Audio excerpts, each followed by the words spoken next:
Pernahkah kalian berpikir bagaimana manusia bisa menciptakan peta dunia dengan ketinggian yang detail dan akurat di setiap wilayahnya? Halo, saya Dafa Muhammad Fadilah. Salam kenal.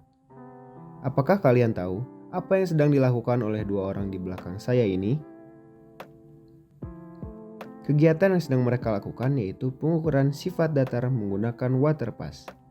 Pengukuran ini bertujuan untuk mengetahui beda tinggi antara dua titik di permukaan tanah. Kali ini kita akan membahas cara melakukan pengukuran alat sifat datar. Sebelum kita melakukan pengukuran alat sifat datar, kita akan berkenalan terlebih dahulu dengan alat yang akan membantu kita untuk melakukan pengukuran ini. Alat yang pertama yaitu statif.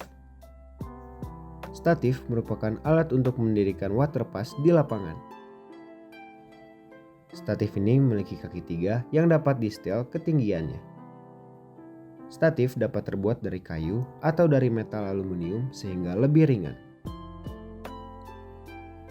Yang kedua adalah rambu ukur. Rambu ukur adalah alat yang terbuat dari kayu atau campuran aluminium yang diberi skala pembacaan. Alat ini berbentuk mistar ukur yang besar. Yang ketiga adalah unting-unting. Unting-unting merupakan bandul yang terbuat dari besi atau kuningan yang berbentuk kerucut dengan ujung bawah lancip dan digantungkan pada bagian tengah tripod atau statif tegak lurus titik. Unting-unting berguna untuk memproyeksikan suatu titik pada pita ukur di permukaan tanah atau sebaliknya. Selain ketiga hal tersebut, ada pula jalon. Jalon merupakan tongkat dengan ujung runcing. Berguna sebagai penanda titik yang akan ditembak sudutnya. Jalon merupakan pasangan alat teodolit. Jalon berfungsi untuk membantu dalam pengukuran di lapangan sebagai pelurusan dalam mengukur. Dan yang terakhir ada payung dan tabel pengukuran. Payung berfungsi untuk melindungi alat dari terik matahari dan hujan. Sedangkan tabel pengukuran digunakan untuk mencatat hasil pengukuran. Setelah mengenali alat-alat tersebut, selanjutnya kita akan berkenalan dengan alat yang membuat kita bisa mengukur beda tinggi suatu tempat. Alat tersebut adalah waterpass. Waterpass merupakan alat ukur optis untuk mengukur beda tinggi antara dua titik atau lebih dan penggunaannya sangat luas, seperti pekerjaan sipil, pemetaan, pertahanan, dan lain-lainnya. Terdapat beberapa bagian alat yang terdiri pada waterpass. Sekrup fokus objek merupakan sekrup yang berfungsi untuk memfokuskan objek yang akan dibidik. Visir. Visir berfungsi untuk mengarahkan bidikan sebelum melalui lensa. Lalu ada sekrup fokus benang. Sekrup ini berfungsi untuk memfokuskan benang bacaan pada waterpass. Ada juga lensa bidik. Lensa bidik merupakan lensa untuk melihat bidikan objek. Sekrup penggerak horizontal. Sekrup ini berfungsi untuk menggerakkan secara halus arah bidikan horizontal teropong. Dan sekrup yang terakhir adalah sekrup leveling. Sekrup leveling berperan untuk mendatarkan alat. Yang terakhir yaitu nifo. Nifo merupakan gelembung yang terdapat di dalam sebuah kotak, di mana gelembung tersebut harus berada tepat di tengah dari kotak tersebut. Nifo berfungsi untuk mengetahui kedataran alat. Tahapan pertama dalam pelaksanaan pengukuran alat sifat datar ini yaitu menentukan titik pengukuran. Pertama, kita harus menentukan titik mana saja yang ingin kita ketahui ketinggiannya. Selain itu, kita juga harus membuat sketsa pengukuran yang akan kita lakukan.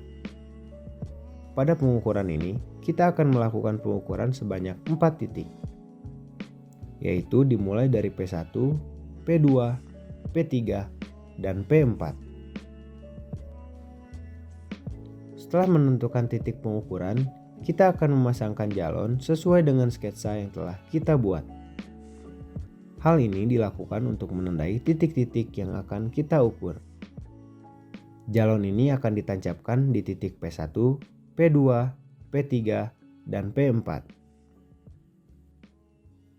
Setelah jalan tertancap di titik-titik yang akan kita ukur, maka kita harus menentukan di mana kita akan meletakkan water pass.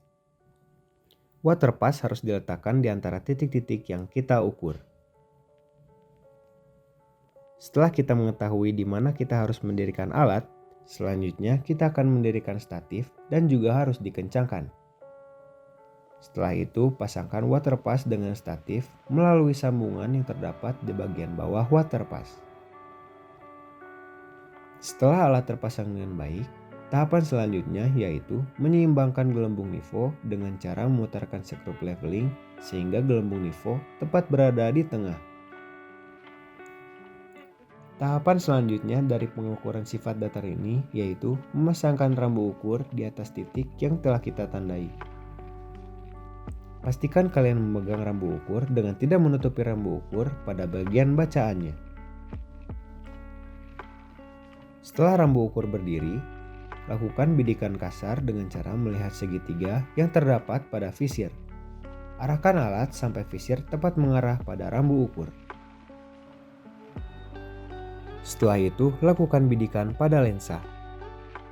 Agar data pengukuran yang kita dapatkan tidak salah, maka aturlah lensa dengan menggunakan skrup fokus objek untuk memfokuskan objek yang akan dibidik.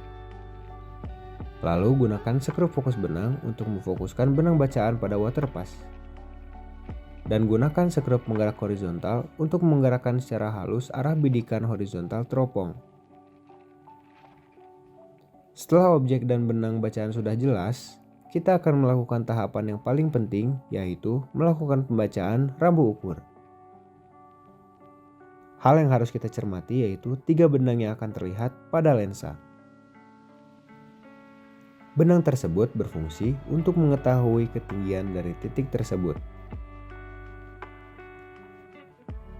Benang bacaan terbagi menjadi 3, yaitu bacaan atas, bacaan tengah, dan bacaan bawah. Pada rambu tersebut terlihat bahwa bacaan atasnya adalah 0,822. Bacaan tengah yaitu 0,743 dan bacaan bawah yaitu 0,66. Setelah data bacaan rambu ukur tersebut didapatkan, kita harus mencatatkan hasil dari pengukuran ke dalam tabel pengukuran. Nah, akhirnya pengukuran pertama sudah dilakukan. Setelah melakukan tahapan pengukuran tersebut, lakukan kembali tahapan-tahapan tersebut di titik selanjutnya sampai seluruh datanya terkumpul.